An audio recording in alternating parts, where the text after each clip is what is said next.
تاسو ته الله دې وکړي چې ټول روغ او جوړ به وئ.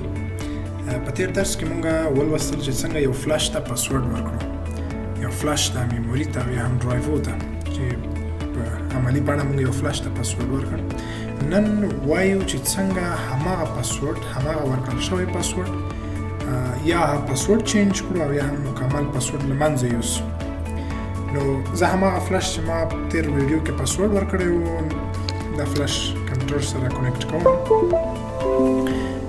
کله چې غواړم فلش راخلاص کړم، فلش پاسورډ لري، نو غواړم چې همدغه پاسورډ یې له منځه یوسم. نو د پاسورډ د له منځه وړلو لپاره دا سټیپونه ما سره تعقیب کړئ، ویډیو تر پایه درسره وګورئ. بیا هم موږ راځو کنټرول پنل ته او دې ځای کې تاسې بیټ لاکر ډرایو انکریپشن هغه راخلاصوئ. په دې کې تاسو مثلا چې شته پاسورډ ورکړی دی فلش ته چې د ایچ بیټ لاکر انلاکډ په نامه دی، لاک دی، پاسورډ لري. نو دا دې ځای نه موږ پاسورډ له منځه وړو. خو مخکې دی چې زه پاسورډ له منځه یوسم، موږ تاسو ته ویلي وو چې که چیرې پاسورډ زموږ له یاده ووځي، موږ د دې په ځای له پرایمري کی یا ریکاوري کی ورته وایي، بخښنه غواړم، ریکاوري کی ورته وایي، له هغې نه استفاده کوو چې هغه ریکاوري کی هم که ستاسو په یاد وي ما د صفحې پر مخ ثبت کړی دی، نن هم شته راسره. اوس زه راځم فلش راخلاصوم، ما نه پاسورډ غواړي، خو زه پاسورډ غلط ورکوم. کله چې انلاک ورته وایم نه راخلاصېږي، وایي پاسورډ از انټرډ از انکریکټ دی، پاسورډ غلط دی. که چیرې موږ پاسورډ له یاده وځي څه وکړو؟ تاسو ریکاوري کې ثبت کړی دی، تاسو به خپل ریکاوري کې راخلاص کړئ.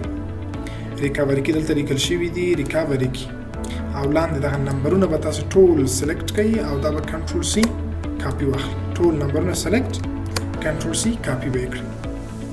وروسته تاسو راشئ فلش راخلاص کړئ. کله چې تاسو نه پاسورډ غواړئ نو تاسو خو پاسورډ نه دی یاد، راشئ په مور آپشن باندې کلیک وکړئ او دلته موږ لرو چې انټر ریکاوري کی، په دې آپشن کلیک او د ځای کې کنټرول وی هماغه کوم ریکاوري کی چې تاسو کاپي کړی دی هغه دلته پیسټ کړئ او بالاخره تاسو راشئ ورته انلاک. دا ریکاوري کې هم موږ ته د پاسورډ په شکل دی چې زموږ فلش څنګه کوي راخلاصوي، یعنی هر ځل که چیرې ستاسو پاسورډ بیخي له یاده وتلی وي د همدغه ریکاوري کې په واسطه تاسو کولی شئ خپل فلش راخلاص کړئ. اوس راځو وایو څنګه د پاسورډ له فلش نه بیخي له منځه یوسو. نور چې زه کمپیوټر سره فلش وصلوم ما نه پاسورډ ونه غواړي، بیا راځئ بیټ لاکر ته، دلته په یو اس بي ډرایو بیټ لاکر باندې کلیک کوئ. موږ آپشن لرو ریموو پاسورډ.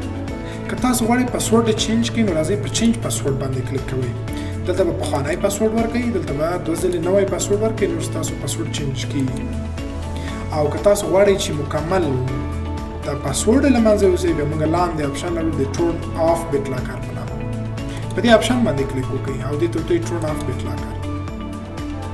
دا پروسه هم وخت نیسي، یعنی موږ منتظر پاتې کېږو تر څو دغه 100% پورې ورسېږي او بالاخره زموږ له فلش نه پاسورډ له منځه ځي. او په دې حالت کې بیا هم تاسو ته وارنینګ درکوي چې له کمپیوټر نه مو فلش نه وباسئ او نه ډسکنیکټ کوئ. نو موږ منتظر پاتې کېږو تر څو د دغه موجوده فلش پاسورډ له منځه لاړ شي. ښه، د فلش پاسورډ له منځه لاړ، ډیکریپشن کمپلیټ شو، کلوز ورته وایو.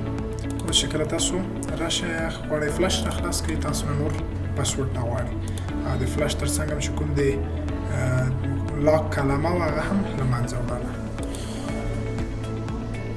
دا و د فلش د پاسورډ د له منځه وړلو طریقه. د نورو ویډیوګانو لپاره زموږ چینل درسره سبسکرایب، لایک او شیر کړئ. ډېره مننه له همکارۍ او ملاتړ څخه مننه.